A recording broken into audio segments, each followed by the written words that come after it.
ভূতের কিছু ওই শো হয়।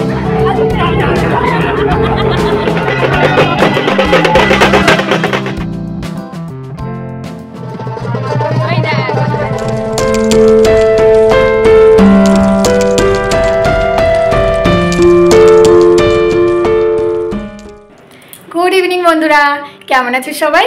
আশা করি সবাই খুব ভালো আছো, আমিও ভালো আছি।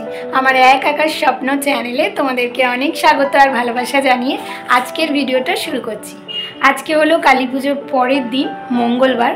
তো এখন এই যে আমি রেডি হয়ে গেছি, এই ড্রেসটা পরেছি আজকে, ওই শর্ট কুর্তি আর জিন্স, তো ওটাই পরেছি। এখন বেরাচ্ছি, তবে আজকে রনের সাথে যাচ্ছি না। আজকে হচ্ছে আমার মা দিদি ওদের সাথে, আমাদের এই কাছাকাছির কিছু ঠাকুর হয়, ভূতের কিছু ওই শো হয়, তো সেগুলোই কিছু দেখতে যাব। জানি না কতটা তোমাদের দেখাতে পারবো, কারণ নিজেরাই হয়তো ভয়ে গুটিয়ে যাব, তো চেষ্টা করব তোমাদেরকে দেখানোর। তো চলো যাওয়া যাক। আমি আর রিশানি যাচ্ছি, রনা এখনো পর্যন্ত আসেনি অফিস থেকে, ও আসলে তবে দেখা যাক ও কী করবে। তো চলো যাওয়া যাক তাড়াতাড়ি করে, দেরি হয়ে গেছে, দিদিরা বেরিয়ে গেছে, তো আমাদেরকে বেরাতে হবে তাড়াতাড়ি, যেহেতু আমার বাড়ির কাছে, তো সেই জন্য আমি একটু দেরি করে বেরাচ্ছি, ওরা আগে বেরিয়ে যাবে, বেরিয়ে গেছে। তো চলো যাওয়া যাক তাড়াতাড়ি করে। তো এই যে দেখো চলে এসেছি, আর এদিকে আমার মা দিদিভাই ওরা সবাই চলে এসেছে, আর লাইনেও দাঁড়িয়ে পড়েছি। তো ওরা লাইন দেখে না আগেই দাঁড়িয়ে পড়েছিল, তো আমি এসে তাই লাইনে দাঁড়িয়ে পড়লাম। আর এই যে দেখো লাইন, আর এখানে না একটা শো হচ্ছে, তো চলো দেখা যাক কী শো। তো এই যে প্রায় আধ ঘন্টা মতো লাইন দেওয়ার পর অবশেষে ঢুকতে পারলাম। আর এখানে দেখে হয়তো তোমরা কিছুটা বুঝতে পারছো, এখানে না পুরুলিয়ার বিখ্যাত ছৌ নাচের শো হচ্ছে, তো সেটাই এখানে দেখানো হচ্ছে কিছুটা টাইম করে।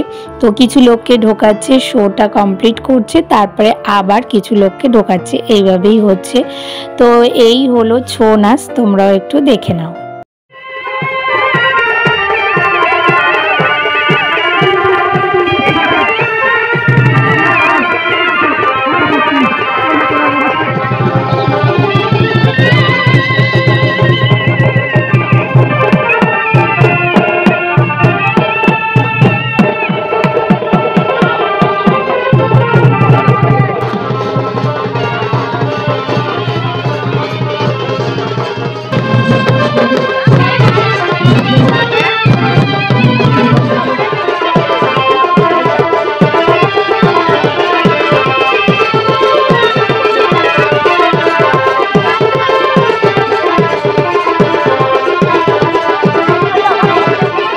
আর জানো তো, এটা দেখতে দেখতে হঠাৎ করে সাইড দিয়ে সিংহটা আমার সামনে চলে এসেছে, দেখে একটু ভয় পেয়ে গেছিলাম প্রথমে, আচমকা এসেছে তো ওই জন্য।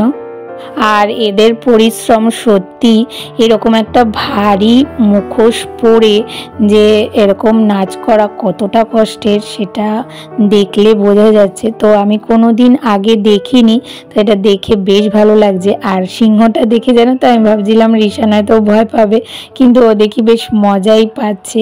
তো যাই হোক, এবার শেষটুকু দেখে নাও।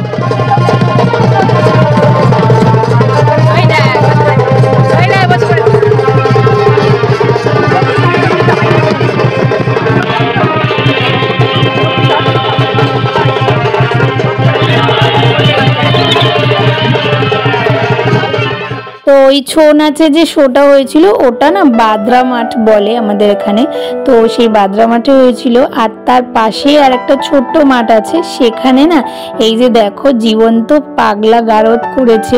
তো 4 জন পাগলকে দাঁড় করিয়ে দিয়েছে, আসলে ওরা অভিনয় করছে। তো যাই হোক, খুব সুন্দর লাগছে দেখে, বাচ্চারা বেশ মজাই পাচ্ছে।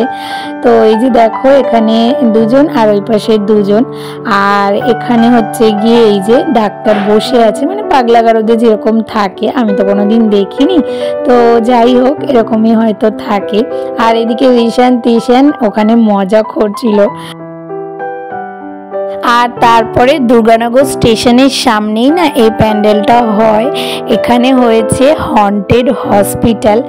আর এখানের প্যান্ডেলটা মানে সামনের প্যান্ডেলের দিকটা না আমি আর ভিডিও করতে পারিনি, কারণ এখানে প্রায় 1.5 ঘন্টা মতো আমরা লাইন দিয়ে তারপরে শেষে ঢুকতে পেরেছি। আর বেশিরভাগ জায়গায় একটু অন্ধকার ছিল, তো সেই জন্য খুব একটা ভালো ক্যামেরায় দেখা যাচ্ছিল না। যতটুকু দেখা গেছে আমি ততটুকুই তোমাদের সাথে শেয়ার করলাম। জানি না তোমাদের কেমন লাগবে। আর এই জায়গাটা হলো গিয়ে মর্গ বানিয়েছে।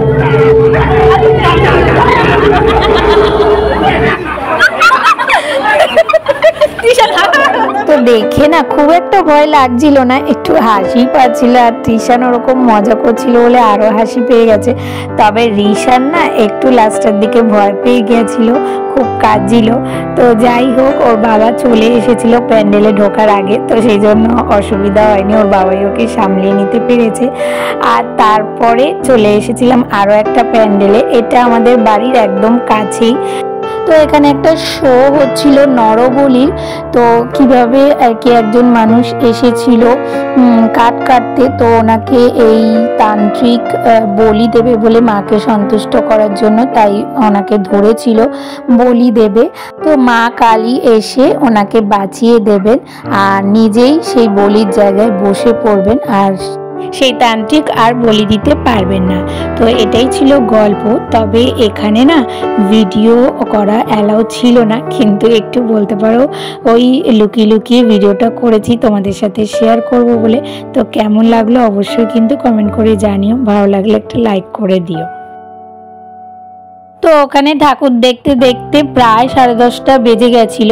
তো তারপরে এখানে চলে এসেছিলাম সেই বাড়িটাতে। এই বাড়িটাতে না রনর বন্ধুরাই থাকে। আসলে পাড়ার মধ্যে জানোই তো সব একসাথে বাড়ি থাকলে সবাই বন্ধু বান্ধব। তো সেই বাড়ি এটা। আগের দিন তোমাদেরকে দেখিয়েছিলাম পুজো হয়েছিল, তো আজকে হচ্ছে গিয়ে ভাসান হয়ে যাবে। আর তোমরা তো জানোই রিশান ভাসান দেখতে ভালোবাসে, তাই ওর বুবুকে জোর করে নিয়ে এসেছে এখানে। আর এই যে নিয়ম কানুনগুলো আছে বাড়ির পুজো হলে তো একটা আলাদা নিয়ম থাকে জানো তোমরা। তো এখানে নিয়ম হচ্ছে এই যে বাড়ির মহিলারা মিলে বউরা মিলে এরকমভাবে বরণ করবে। তো প্রথমে তো মন্দিরের চারপাশে ঘুরে বরণ করেছে, তারপরে মাকে পিছন করে বার করতে হবে, এটাই হচ্ছে নিয়ম ওদের। তো বার করে নিয়ে এসে এখানে দাঁড়িয়ে আবার কিছুক্ষণ বরণ হবে। তো এই পুজোর এরকম নিয়মকানুনগুলো একটু কষ্টদায়ক হয়, কারণ এই যে ওরা মাথায় করে এতটা সময় ধরে ঘুরছে বা দাঁড়িয়ে আছে ভারী জিনিসগুলো নিয়ে, কুলো নিয়ে, তো এগুলো হয়তো একটু কষ্ট হয়, কিন্তু তারপরে এগুলোর আলাদাই একটা আনন্দ বা মজা বা ভালো লাগা থাকে। তো এটা দেখে আমারও বেশ ভালো লাগছিল। আর প্রথমবারই দেখলাম জানো তো যে এরকমভাবেও বরণ হয় ঠাকুরের। তো বাড়ির নিয়ম তো জানোই। আর এই যে দেখো সবাই এখন বরণ শেষে পিছন করে যাচ্ছে, মানে এটাই ওদের বাড়ির নিয়ম, পিছন করে সবাই আর কি ঘরে ঢুকবে এইসব জিনিসগুলো নিয়ে। আর তারপরে এবার হচ্ছে গিয়ে ভাসান দেওয়ার পালা। তবে এই যে বললাম না ওদের বাড়িতেই ঠাকুর তৈরি হয়েছে, আবার বাড়িতেই ওদের একটা পুকুর আছে, সেই পুকুরেই ভাসান হবে। তো এই যে দেখো সবাই মিলে ঠেলে নিয়ে যাচ্ছে।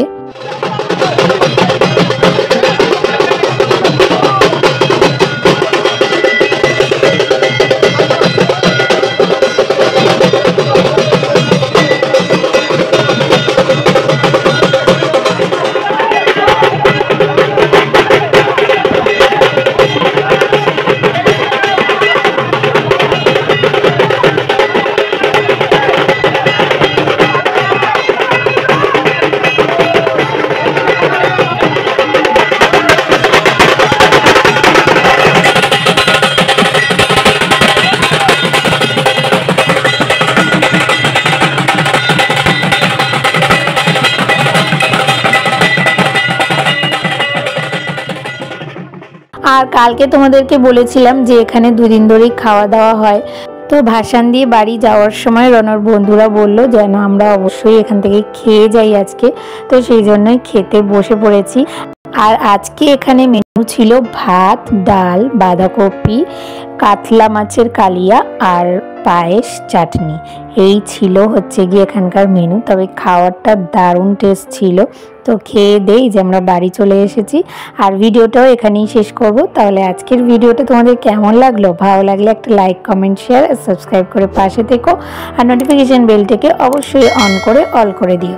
তাহলে দেখা হচ্ছে নতুন একটা ভিডিওর সাথে। ততক্ষণের জন্য তোমরা সবাই খুব ভালো থেকো, সুস্থ থেকো আর অনেক অনেক স্বপ্ন দেখতে থাকো।